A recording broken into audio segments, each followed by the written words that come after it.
Okay, so, You can just give me Alright. a signal with your finger and Okay. I'll know when to start.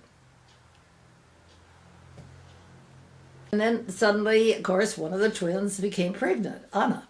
And Anna and Brian had Dehan, who is now 8 months old, right, this week is 8 months old. And of course, that was going to make me a great-grandmother, but above all, it was going to make Carol grandmother. And I realized suddenly Carol should be in her own home as a grandmother and building that grandmother relationship because I was going to be gone before long. So it was timely. The house sold immediately, and we moved into Carol's house, and I've been just in seventh heaven. This is the second best home in my life. So it's a very small home, but very cozy, has everything it needs. It has a very big yard. The front yard is mine, which is very picturesque and quaint, and Carol's is the backyard, and it's a large flower garden, vegetable garden, and she's just spending her life making it lovely.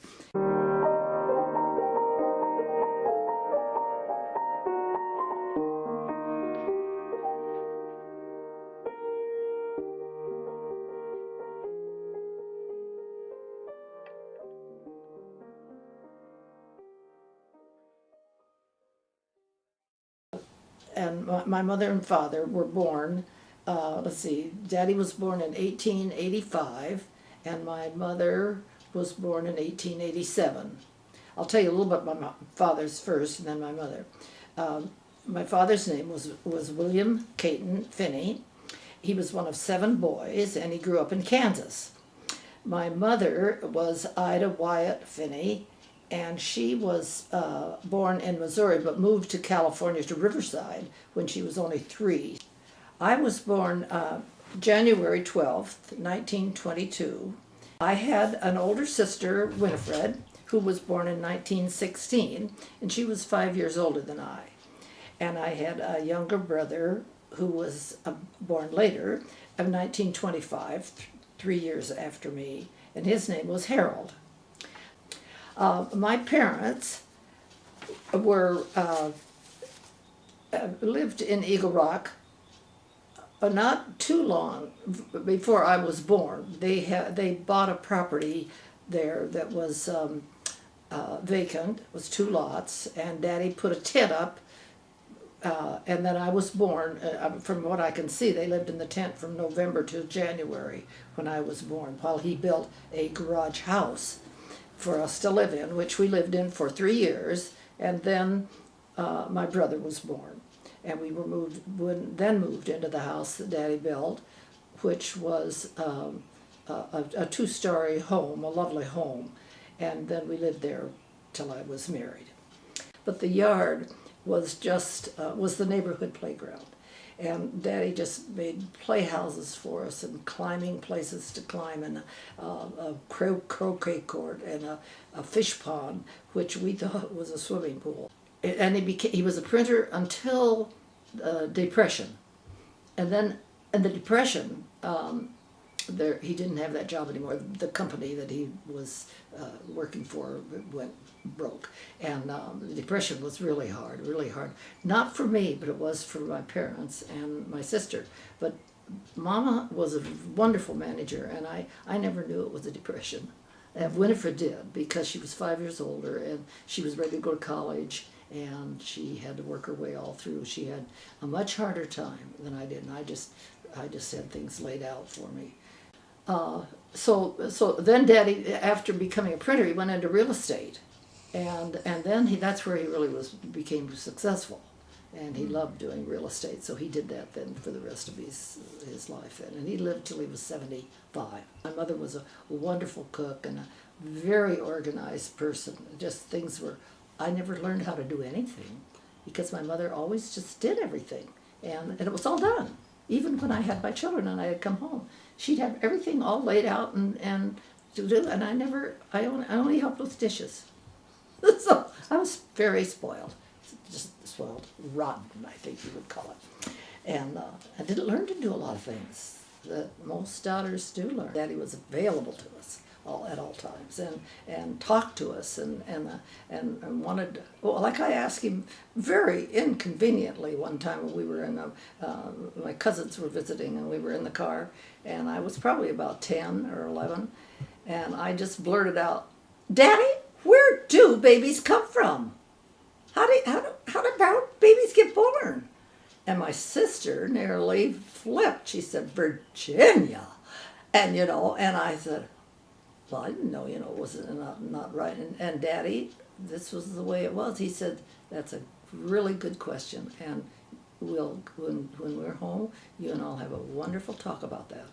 And then he's the one that told me about the life facts of life. We had talks when I was older. In the evening, we would have talks, and I could talk with him about anything, and particularly his religious ideas.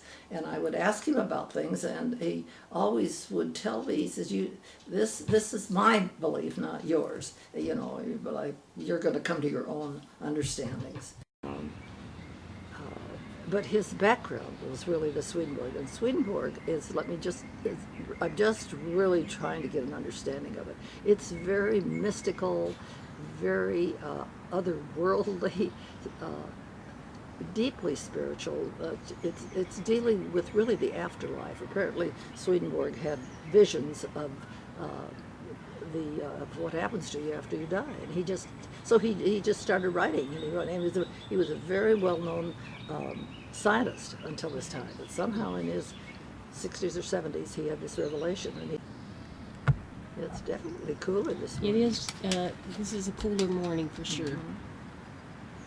My parents were both very religious and spiritual, probably more spiritual than anything, but wanted us to have a background of the Christian church, particularly the life of Jesus.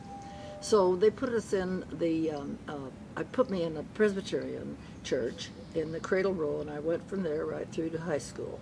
Mama's side was more traditional, really Methodist. But Mama strayed from that. She really went on. They didn't raise us Methodist. She became interested in unity, and unity is a whole other thought, and it's much lighter. They put out this little production, little booklet monthly called The Daily Word, and it's a lovely thing that my mother always took, and she gave it to me, and then now I take it and I give it as a gift every once in a while to somebody that sees it in my house. And so as I was growing up, when I was probably somewhere between 12 and 15, I began to really wonder about other churches. So I started visiting with friends, and particularly my friends. Those are blue jays that are just flitting all over the place, above our head here. When I went to my friend Eleanor and Jimmy Hamer, who lived just 2 doors from me, always went to the Christian Science Church, and I always was intrigued with it. It was a very pretty church, and I just thought, well, I wonder what that's like. So I asked them if I could go to Sunday school with them. And of course, I went, and I was intrigued with it. I liked it. It was very quiet and sedate, and it was different than anything I'd experienced. And I liked it, but it didn't stick with me.